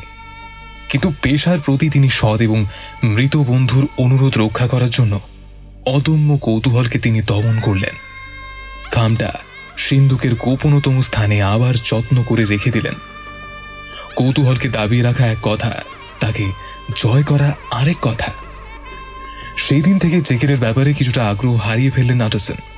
হয়তো তিনি জেকেলের আচরণে ভয়ানক আহত বোধ করেছেন, কিংবা ব্যাপারটি বিভীষিকার চোখে দেখেছেন। জেকেলের খোঁজ খবর নেয়ার জন্য বাড়িতে যেতেন তিনি, কিন্তু আগের মতোই ফিরে আসতে হতো তাকে। পুলের কাছ থেকে মাঝে মাঝে খবর পেতেন, তবে সেসব আশাপ্রদ খবর নয়। ডক্টর দিনে দিনে আরও যেন রহস্যময় হয়ে উঠছেন, আরও একাকী, নিঃসঙ্গতায় আচ্ছন্ন হচ্ছেন তিনি। ল্যাবরেটরির সেই ভ্যাপসা ঘরটিতেই তিনি থাকেন, সেখানেই তিনি ঘুমান, খাওয়া দাওয়া করেন। কোনো কিছুতেই তার উৎসাহ আর নেই, আরও নীরব হয়ে গিয়েছেন, কিছু পড়েনও না। কি যে করছেন তিনি তা নিজেও জানেন না। আটারসন জেকেলের উদ্ভট আচরণে অভ্যস্ত হয়ে পড়েন, তার সংবাদ শুনে একটুও বিচলিত হন না। ধীরে ধীরে আটারসন জেকেলের বাড়ি যাওয়া আসা কমিয়ে দিলেন।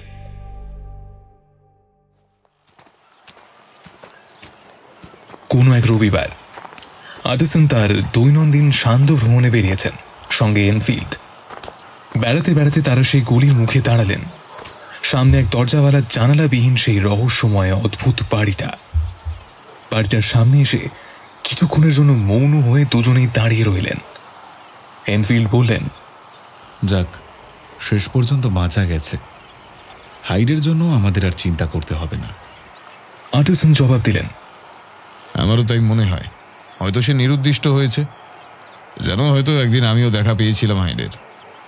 দেখে তোমার মতোই তার সম্পর্কে আমার কোনো ভালো ধারণা জন্মায়নি।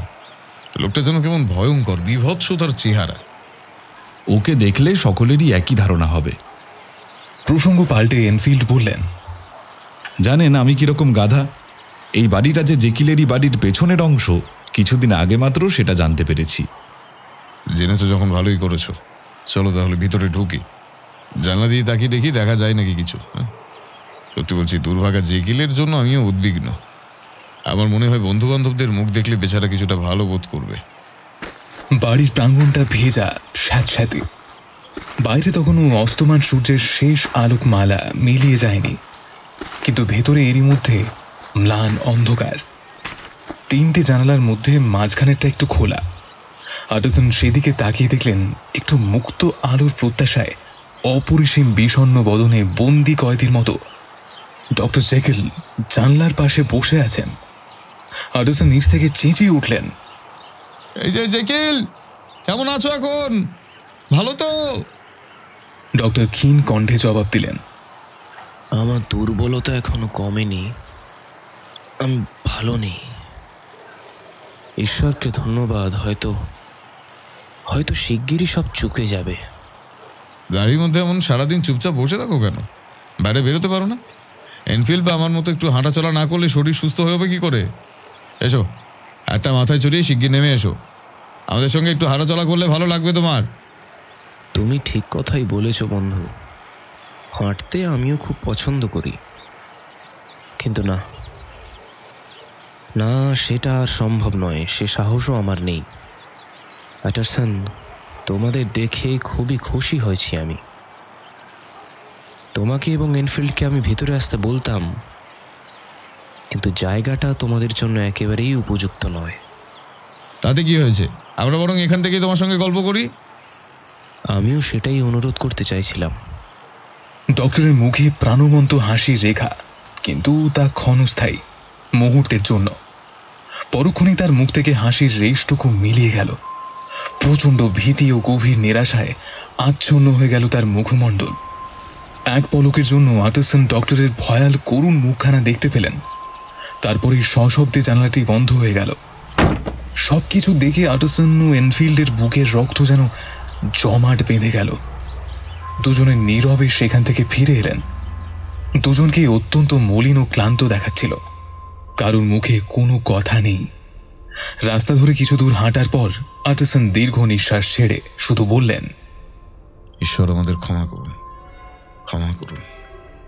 দুজনের চোখ মুখে আতঙ্কের ছাপ স্পষ্ট। এনফিল্ড নীরবে মাথা ঝাঁকাতে লাগলেন। তারপর দুজনেই বাড়ি মুখ রওনা দিলেন, নত মুখে, মৌন, মুখে কোনো কথা নেই।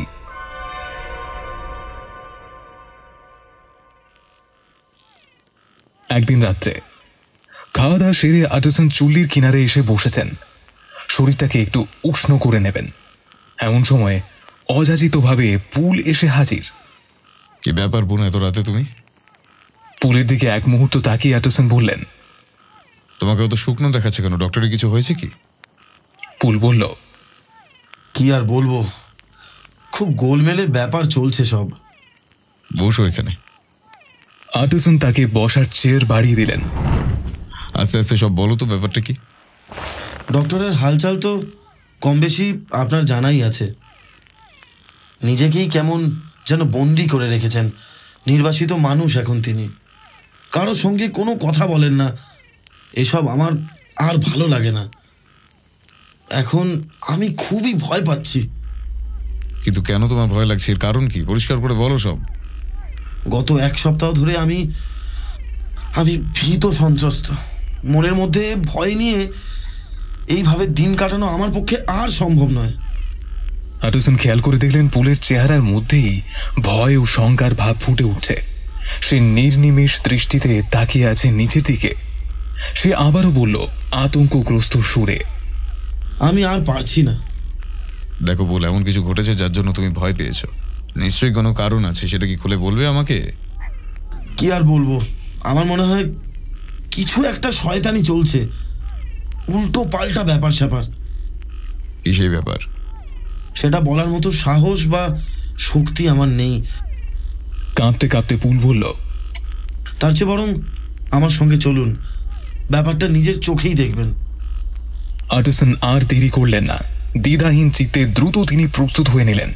মাথায় হ্যাট এবং পরনে লম্বা কোট। ক্ষিপ্র পায়ে তারা ঘর থেকে বেরিয়ে এলেন। লন্ডন মার্চ মাসের হাড় কাঁপানো রাত্রি। ঠান্ডা বুনো বাতাস ঝাপটা মেরে যাচ্ছে মুখে চোখে। বাতাসের শোঁ শোঁ শব্দে পাশের জনের সঙ্গেও কথা বলা যায় না। কুয়াশা মলিন রাতের আকাশে নিষ্প্রভ একাদশীর ম্লান চাঁদ। রাস্তাঘাট নীরব নির্জন। এরকম পরিবেশে অজানা বিপদের আশঙ্কায় কেঁপে উঠল আটারসনের মন। মেঘাচ্ছন্নের মতো দ্রুত বেগে তিনি হাঁটতে লাগলেন। জেকিলের বাড়ির কাছাকাছি এসে যখন পৌঁছেছেন তখন বাতাস আরও দ্রুত বইতে শুরু করেছে, যেন শুরু হয়েছে ঝড়। বাগানের সরু সরু গাছগুলো বাতাসের ঝাপটায় ঘন ঘন তুলছে, আছড়ে পড়ছে দেয়ালের ওপর। পুল সারাটা পথ নীরব। আগে আগে পথ দেখিয়ে হাঁটছিল সে। এমন শীতের রাতেও কপালে তার ঘামের বিন্দু। ভয়ে বিবর্ণ ও সাদাটে হয়ে আছে চেহারা। বেচারা গভীর দুশ্চিন্তায় মগ্ন। নিদারুণ মানসিক যন্ত্রণার ফলে পুল খুবই ক্লান্ত। বাড়ির সামনে এসে দরজায় হালকা কড়া নাড়তেই ভেতর থেকে আরেক ভৃত্যের উত্তেজিত কণ্ঠস্বর, কে কে ওখানে? আমি পুল। ভেতরে ঢুকতেই আটারসন দেখলেন উজ্জ্বল আলোকিত হলঘরটিতে দারুণ উষ্ণতা। জ্বলন্ত চুল্লিতে দাউ দাউ করে আগুন জ্বলছে। চুল্লির সামনে বাড়ির গৃহভৃত্য ও ঝি চাকরেরা জড়ো হয়েছে। সকলের চোখে মুখে ভয় ও চিন্তার কালো ছায়া। সকলেই আতঙ্কিত। আটারসনকে দেখে কেউ কেউ কেঁদে উঠল। কেউ যেন সাময়িক সান্ত্বনা খুঁজে পেল। কেউ যেন জড়িয়ে ধরতে চাইল আটারসনকে। তিনি জানতে চাইলেন, কি ব্যাপার, তোমরা সবাই এখানে বসে আছো কেন? কাজ নেই তোমাদের? বাড়ির কর্তা জানতে পারলে কিন্তু রাগ করবেন। পুল বলল, ওরা সবাই খুব ভয় পেয়েছে স্যার। সবাই চুপ করে বসে রইল। কারোর মুখে কোনো শব্দ নেই। শুধু কাজের মেয়েটা প্রথমে মৃদু সুরে, তারপর ফুঁপিয়ে শব্দ করে কেঁদে উঠল। পুল তাকে জোরে ধমক দিয়ে থামিয়ে দিল। ধমকের সুরে বোঝা গেল পুল এখনো সুস্থির হয়নি, সেও বিকারগ্রস্ত। তারপর একটা ছেলেকে ডেকে পুল বলল, যা শিগগিরই একটা মোমবাতি নিয়ে আয়। মোমবাতি হাতে নিয়ে পুল আটারসনকে বলল, এবারে আমার সঙ্গে ধীরে ধীরে আসুন, কোনো শব্দ করবেন না। শুধু শুনে যাবেন আর সব দেখে যান। যদি আমার মনিব আপনাকে ভেতরে ডাকে খবরদার যাবেন না কিন্তু। এই বলে সে বাড়ির পেছনে ল্যাবরেটরি রুমের দিকে চলল। সমস্ত পরিবেশটাই আটারসনের মনের উপর গভীর আতঙ্কের ছাপ এঁকে দিল। হাঁটতে গিয়ে হোঁচট খেলেন তিনি। তারপরই মনে মনে সাহস সঞ্চয় করে নিলেন। ধীরে ধীরে পুলকে অনুসরণ করে এগিয়ে চললেন। অবশেষে তারা ল্যাবরেটরি রুমের সামনে শিশি বোতল বাক্সের বিশাল স্তূপ পেরিয়ে সিঁড়ির দোরগোড়ায় এসে উপস্থিত হলেন। পুল ইঙ্গিত করলেন যেন কোনো শব্দ না হয়। নিজে অনেক সাহসে মরিয়া হয়ে সিঁড়ি দিয়ে কয়েক ধাপ উপরে উঠল পুল। পর্দার উপর দিয়ে ভারী দরজায় মৃদু আঘাত করে ভীত কণ্ঠে সে বলল, স্যার আটারসন আপনার সঙ্গে দেখা করতে চান। ভেতর থেকে একটা গম্ভীর কণ্ঠস্বর ভেসে এলো, তাকে বলে দাও আমি কারোর সঙ্গে দেখা করব না। ঠিক আছে স্যার। বলেই পুল রান্নাঘর উঠোন পেরিয়ে ফিরে এলো সেই হল ঘরে। ভয়ার্ত ভৃত্যেরা সেখানে জটলা করছে।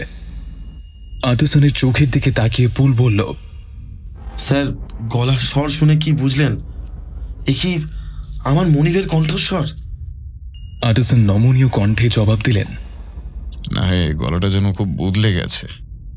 ঠিকই বলেছেন স্যার, গত 20 বছর ধরে আমি এই বাড়িতে আছি, আমি তার কণ্ঠস্বর চিনব না? এ আমার মনিবের গলা নয়। আমার মনিব আর নেই। 8 দিন আগে ঈশ্বরের নাম নিয়ে আমার মনিব কান্নাকাটি করতে শুরু করেন। শেষবারের মতো তখনই তার গলার স্বর শুনতে পেয়েছি। এখন ভেতরে যে বসে আছে সে কে জানি না, কি উদ্দেশ্য নিয়ে বসে আছে তাও জানি না। আটারসন বিস্ময়ে নির্বাক হয়ে গেলেন। খুবই অবাক ব্যাপার, এসব কি বলছো তুমি? তোমার কথাই যদি সত্যি হয় তবে জেকেলকে কেউ খুন করেছে, কিন্তু সেটাও যদি হয় তবে খুনি এখনো ঘরের মধ্যে কেন? 8 দিন পরেও সে ভেগে যাবে না, এ কথা কিছুতেই বিশ্বাস করা যায় না। তুমি ভুল ধারণা করছো। হ্যাঁ স্যার, আপনাকে বিশ্বাস করানো শক্ত। আপনি এখন অবিশ্বাস করছেন, কিন্তু সব খুলে বললে আপনি বিশ্বাস না করে পারবেন না। গত 7 দিন ধরে বদ্ধ ঘরে বসে আমার মনিব কিংবা সে যেই হোক সারাক্ষণ শুধু একটা ওষুধের জন্য চিৎকার করছে। অনবরত কাগজে ওষুধের নাম লিখে জানালা দিয়ে ছুঁড়ে ফেলে দিচ্ছে নিচে।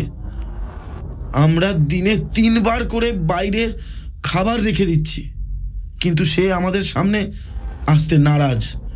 সকলের অজান্তে কোনো এক সময় খাবার নিয়ে যায় ভেতরে, কিন্তু ভেতর থেকে কাগজের টুকরো ছাড়া সে আর কিছুই ফেলে না। ওষুধই নাকি তার খুবই প্রয়োজন। গত 3 দিন ধরে আমি কাগজের টুকরোগুলো নিয়ে শহরের যাবতীয় ওষুধের দোকানে দোকানে ঘুরেছি, কিন্তু যতবারই ওষুধ এনেছি তার সবই নাকি ভেজাল। আবার নতুন করে ওষুধ আনার জন্য ছুটতে হয়েছে আমাকে। যেমন করেই হোক ওষুধটা তার চাইই চাই। আটারসন জানতে চাইলেন, তোমার কাছে কাগজের টুকরোগুলো আছে নাকি? পুল পকেট হাতড়ে দলা পাকানো এক টুকরো কাগজ বের করে আটারসনের হাতে দিল। তিনি আলোর নিচে নিয়ে তা পড়তে লাগলেন। তাতে লেখা রয়েছে, মেসার্স মম, আপনারা ডক্টর জেকেলের শুভেচ্ছা জানবেন। দুঃখের বিষয়, আপনারা শেষবার আমাকে যে ওষুধ পাঠিয়েছেন সেটা ভেজাল এবং ভেজালের কারণেই সেটা ব্যবহারের অনুপযুক্ত। 18 সালে আমি একবার প্রচুর পরিমাণে এই ওষুধ কিনেছিলাম। পুরনো স্টকে খোঁজ করলে হয়তো পাওয়াও যাবে। তার কিছু যদি অবশিষ্ট থাকে তবে তাই পাঠিয়ে দিন। দামের জন্য কোনো চিন্তা করবেন না, ওষুধটি আমার খুবই প্রয়োজন। এর জন্য আমি যে কোনো মূল্য দিতে প্রস্তুত। তারপরেই পত্রলেখক যেন আবেগে ভেঙে পড়েছেন।